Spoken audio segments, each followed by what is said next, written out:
নির্বাচনী বিশেষ বুলেটিনে সবাইকে স্বাগত। সঙ্গে আছি মাহমুদ হোসেন। কাল অনুষ্ঠিত হবে ত্রয়োদশ জাতীয় সংসদ নির্বাচন এবং গণভোট। সারা দেশের কেন্দ্র থেকে কেন্দ্রে পৌঁছে দেয়া হচ্ছে নির্বাচনী সরঞ্জাম। ব্যালট পেপার ছাড়া ভোটের অন্যান্য উপকরণ পাঠানো হচ্ছে রিটার্নিং কর্মকর্তাদের কাছে।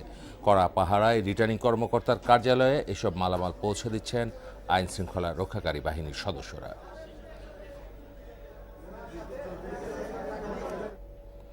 এ নিয়ে আরও জানাতে মিরপুর বাংলা কলেজ কেন্দ্র থেকে যুক্ত হচ্ছেন সহকর্মী মুদাসির আলী। মুদাসির, কেন্দ্রের সরঞ্জাম প্রেরণ নিয়ে সবশেষ কি তথ্য আছে আপনার কাছে, জানাবেন।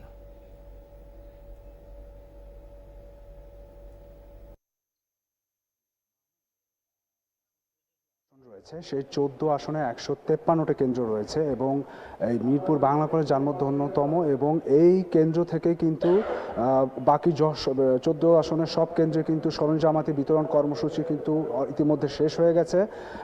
যে বিষয়টি হচ্ছে বেলা 11টার দিকে কিন্তু এই বিতরণ কর্মসূচি শুরু হয়। একে একে আসে প্রিসাইডিং অফিসাররা, তারা কিন্তু সবাই বুঝে নিয়েছেন তাদের সরঞ্জামাদি এবং ইতিমধ্যে কিন্তু চলে গিয়েছেন। কড়া নিরাপত্তাতেই কিন্তু এই বিতরণ কর্মসূচি কিন্তু চলে এবং বেলা 2টা নাগাদ কিন্তু শেষ হয়। এখন এখানে যারা আছেন তারা কিন্তু মূলত এই কেন্দ্রের সম্পর্কিত যে কাজগুলো আছে সেই কাজগুলো বাকি আছে। আমরা একটু জানার চেষ্টা করব। জি, একটু বলবেন যে আপনাদের এখন কি কাজ রয়েছে এখানে? আমাদের আপাতত হচ্ছে 187 ঢাকা 14 আসনের সমস্ত মালামাল আমরা বিতরণ করে দিয়েছি। আমাদের প্রিসাইডিং অফিসাররা রিপোর্ট করছেন যারা যে কেন্দ্রে পৌঁছেছেন বিষয়টা আমরা নোট ডাউন করছি। তাদের কিছু বিষয় যেগুলা প্রবলেম আছে সেগুলো আমরা সলভ করার চেষ্টা করতেছি। মানে আমাদের প্রিসাইডিং অফিসার অলমোস্ট এখন কেন্দ্রে পৌঁছে গিয়েছেন ব্যালট ব্যাপার সহ। এবং নিরাপত্তার হ্যাঁ, আমাদের যে প্রচুর ডেভেলপমেন্ট রয়েছে, আইন শৃঙ্খলা বাহিনী থেকে শুরু করে সেনাবাহিনী, র্যাব, বিজিবি সবাই অলরেডি হলের মধ্যে আছে এবং সবাই ইতিমধ্যে নিরাপদেই ভোট কেন্দ্রে পৌঁছেছে, এটা বলা যায় আর কি। এখনো পর্যন্ত আমরা আচ্ছা, আপনার নামটা বলবেন? আমি মোহাম্মদ ইরফান উদ্দিন, থানা ইলেকশন অফিসার মিরপুর এবং ঢাকা 14 আসনের একাংশের সহকারী রিটার্নিং অফিসার। জি, যেমনটা তিনি জানিয়েছেন যে ইতিমধ্যে বিতরণ কর্মসূচি শেষ, এখন কিন্তু অবশিষ্ট কাজ কিন্তু চলছে। তো এই কাজও শেষ হয়ে যাবে বিকেলের মধ্যেই। তো মাহমুদ, এই ছিল ঢাকা 14 আসনের বিতরণ কর্মসূচি সম্পর্কিত আমার কাছে তথ্য। মুদাসির, আপনাকে ধন্যবাদ। সুষ্ঠু ও অংশগ্রহণমূলক নির্বাচন আয়োজনে নির্বাচন কমিশনের প্রতিশ্রুতি পুনর্ব্যক্ত করেছেন সিইসি এএমএম নাসির উদ্দিন। দুপুরে রাজধানীর হোটেল ইন্টারকন্টিনেন্টালে আন্তর্জাতিক নির্বাচন পর্যবেক্ষক ও সাংবাদিকদের ব্রিফিংকালে তিনি প্রতিশ্রুতি পুনর্ব্যক্ত করেন। ভোট গ্রহণ ও গণনা প্রক্রিয়ায় স্বচ্ছতা নিশ্চিত করা হবে বলেও এ সময় জানান প্রধান নির্বাচন কমিশনার। দেশবাসীকে অবাধে ভোটদানে অংশ নেয়ার আহ্বান জানান তিনি। 2028 candidates are contesting across 29 constituencies in the forthcoming parliamentary election. The Commission has worked with a strong sense of constitutional responsibility to ensure that the entire electoral process is free, fair, impartial, and credible. Our preparations have followed a coordinated and multidimensional approach. এদিকে জাতীয় সংসদ নির্বাচনকে সামনে রেখে আজ সন্ধ্যায় জাতির উদ্দেশ্যে ভাষণ দেবেন প্রধান নির্বাচন কমিশনার এএমএম নাসির উদ্দিন। নির্বাচন কমিশন এক বার্তায় বিষয়টি নিশ্চিত করেছে। প্রধান নির্বাচন কমিশনারের ভাষণটি মঙ্গলবার সন্ধ্যায় রেকর্ড করা হয়। বাংলাদেশ টেলিভিশন, বাংলাদেশ বেতার সহ দেশের সব বেসরকারি টেলিভিশন চ্যানেল ও রেডিওতে একযোগে তা সম্প্রচার করা হবে। ঠাকুরগাঁও জেলা জামায়াতের আমির বেলাল উদ্দিনকে 50 লাখ টাকা সহ আটক করেছে সৈয়দপুর বিমানবন্দর থানা পুলিশ। দুপুর 12টার দিকে তাকে আটক করা হয়। বিষয়টি নিশ্চিত করে থানার ভারপ্রাপ্ত কর্মকর্তা নাজমুল আলম জানান, আটকের পর বেলাল উদ্দিন বলেছেন একটি ভিডিওতে টাকার পরিমাণ প্রায় 60 লাখ, যা তার ব্যবসার টাকা। বেলাল উদ্দিন সালন্দর ইসলামিয়া কামিল মাদ্রাসার শিক্ষক। কত টাকা আছে এখানে আপনার লাগেজে? এখানে 50 প্লাস, 50 প্লাস আছে। 50 প্লাস আছে, 50 লাখ। হ্যাঁ, কিসের টাকা এগুলো? ব্যবসা। কিসের ব্যবসা করেন? গার্মেন্টসের ব্যবসা করেন। 12 ফেব্রুয়ারি ভোট উৎসব ঘিরে দেশজুড়ে প্রস্তুত 9.5 লাখ আইন শৃঙ্খলা রক্ষাকারী বাহিনী। 17 বছর পর পাল্টে যাওয়া পরিবেশ, ত্রয়োদশ জাতীয় সংসদ নির্বাচন ও গণভোটে নিয়ে সারা দেশে বিরাজ করছে উৎসব মুখর পরিবেশ। 299 আসনে বৃহস্পতিবার সকাল 7:30টা থেকে বিকেল 4:30টা পর্যন্ত টানা চলবে ভোট গ্রহণ। ত্রয়োদশ জাতীয় নির্বাচন ঘিরে নিরাপত্তা ব্যবস্থা জানাতে রাজধানী থেকে যুক্ত হচ্ছেন সহকর্মী নাজমুল ইসলাম। নাজমুল, ঢাকায় নিরাপত্তা তল্লাশি সহ সার্বিক পরিস্থিতির কি চিত্র আপনি জানাবেন?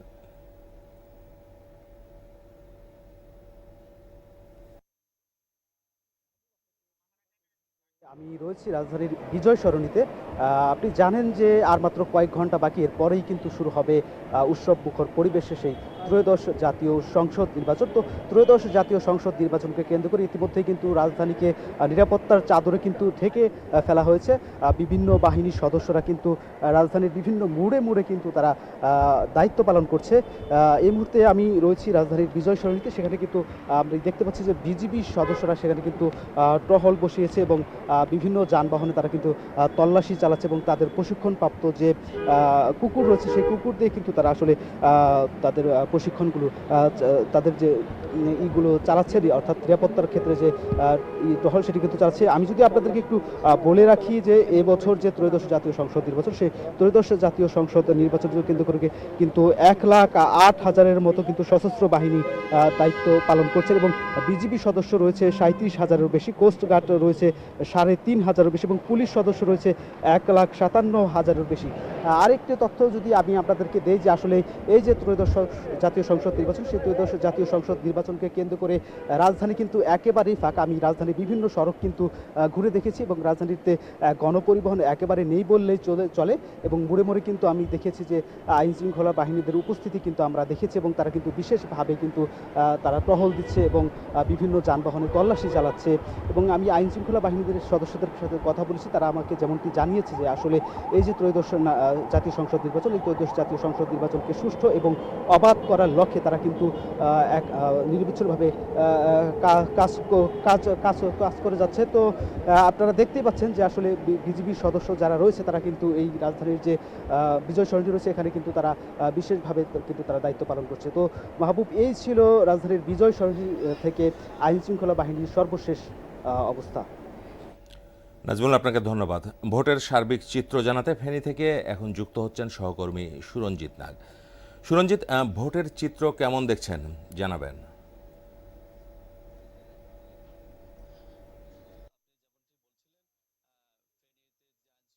এবং ভোটের যে সার্বিক যে পরিস্থিতি কথা আমি যদি বলি, ফেনীতে সংসদীয় 3টি আসন রয়েছে। এই 3টি আসনের মধ্যে ফেনী 1, 2 এবং 3, এই 3টি আসনে 428টি ভোট কেন্দ্র রয়েছে। আমরা যেটি দেখেছি সকাল থেকেই ভোট, রাত পোহালেই ভোট। সকাল থেকে দেখেছি আমরা বিভিন্ন সড়ক এবং বিভিন্ন গ্রামে গঞ্জে বিভিন্ন স্থানে আমরা নিরাপত্তার চাদরে ঢেকে রেখেছে আইন শৃঙ্খলা বাহিনী। আমরা দেখেছি যে পুলিশ, আনসার এবং র্যাব এবং নিরাপত্তা বাহিনীর যে আমাদের সেনাবাহিনী তারা দায়িত্ব পালন করছেন। আমরা যেটি জেনেছি পুলিশ ফেনী 1 আসনে 12টি, ফেনী 2 আসনে 16টি ও ফেনী 3 আসনে 16টি, পাশাপাশি striking force, body on camera নিয়ে তারা দায়িত্ব পালন করবে। আনসার বিডিবি সদস্যরা তারা রয়েছে 5,564 জন। পুলিশ সুপার যেমনটি জানিয়েছেন যে ভোট কেন্দ্র অতি গুরুত্বপূর্ণ কেন্দ্রে 15 জন, গুরুত্বপূর্ণ কেন্দ্রে 13 জন পুলিশ সদস্য দায়িত্ব পালন করবেন। আর জেলা প্রশাসন যেটি জানিয়েছেন 3টি আসনেই দায়িত্ব পালন করবেন 18 জন নির্বাহী ম্যাজিস্ট্রেট ও 7 জন জুডিশিয়াল ম্যাজিস্ট্রেট। পুলিশের 45টি মোবাইল টিম ও 6টি স্ট্রাইকিং ফোর্স এবং র্যাব মাঠে আছেন। আমরা যেটি বলতে চাই সেটি হলো ঝুঁকিপূর্ণ ভোট কেন্দ্র রয়েছে প্রায় 53টি। এর মধ্যে ফেনী 1 আসনে 18টি, ফেনী 2 আসনে 16টি ও ফেনী 3 আসনে 19টি ভোট কেন্দ্র রয়েছে। আমরা একটু আগে আমরা এখন আছি একটি ভোট কেন্দ্রে, সেটি হলো ফেনী শহরের যে পিটিআই মাঠ, পিটিআই মাঠে আছে। এখানে একটু আগে যে বিজিবি র্যাবের যে ফেনীর স্কোয়াডের লিডার মোহাম্মদ মিজানুর রহমান আমাদেরকে একটু আগে প্রেস ব্রিফিং করেছেন আইন শৃঙ্খলা পরিস্থিতি নিয়ে। আমি সরাসরি ওনার কাছে জানার চেষ্টা করব আপনাদের সর্বশেষ প্রস্তুতি কেমন। ধন্যবাদ। আমরা ফেনীতে আসন্ন নির্বাচনকে সুষ্ঠু এবং সুচারুরূপে সম্পাদনের লক্ষ্যে আমরা সার্বক্ষণিক নিয়োজিত রয়েছি। আমাদের 6টি টহল টিম সার্বক্ষণিক নিয়োজিত রয়েছে। এছাড়া আমাদের রিজার্ভ টহল রয়েছে, যারা প্রত্যেকটি আসনের প্রত্যেকটি কেন্দ্রে আমরা পরিদর্শন করে কোথাও কোনো অ্যানোমালিস থাকলে আমরা সেগুলো সাথে সাথে নিবৃত্তির চেষ্টা করছি। ধন্যবাদ। আমরা যেমনটা শুনছিলেন, এ ছিল ফেনীর আইন শৃঙ্খলা পরিস্থিতি এবং কি নির্বাচনের সর্বশেষ খবর। সুরঞ্জিত, আপনাকে ধন্যবাদ। নির্বাচনের আরও খবর জানাতে নাটোর থেকে এখন যুক্ত হচ্ছেন সহকর্মী মিজানুর রহমান। মিজান, নাটোরের নির্বাচন ঘিরে চিত্রটা জানাবেন।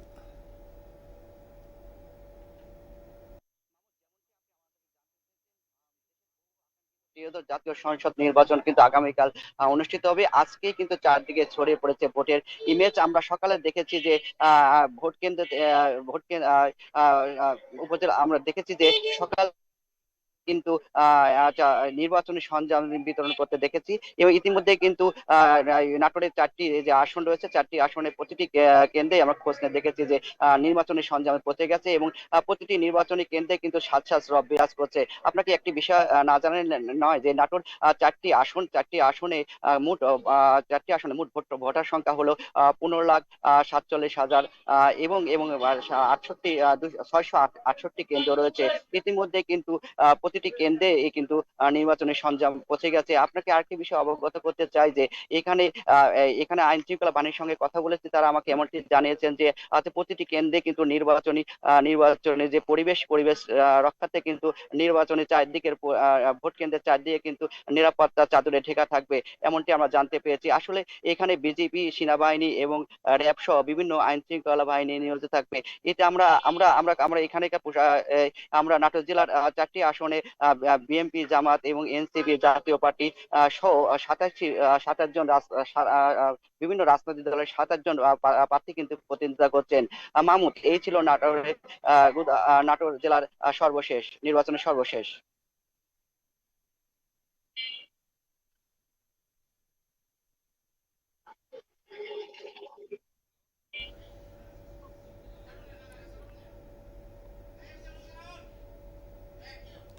মিজান, আপনাকে ধন্যবাদ। দর্শক, এবার ভোটের চিত্র জানাতে যাচ্ছি নরসিংদীতে। যুক্ত হচ্ছেন সহকর্মী রেজাউল করিম।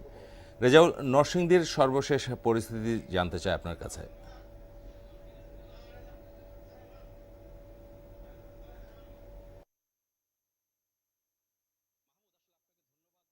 যদি বলি, নরসিংদী জেলা কিন্তু ঢাকার পাশে একটি গুরুত্বপূর্ণ জেলা হিসেবে কিন্তু ধরা হয়।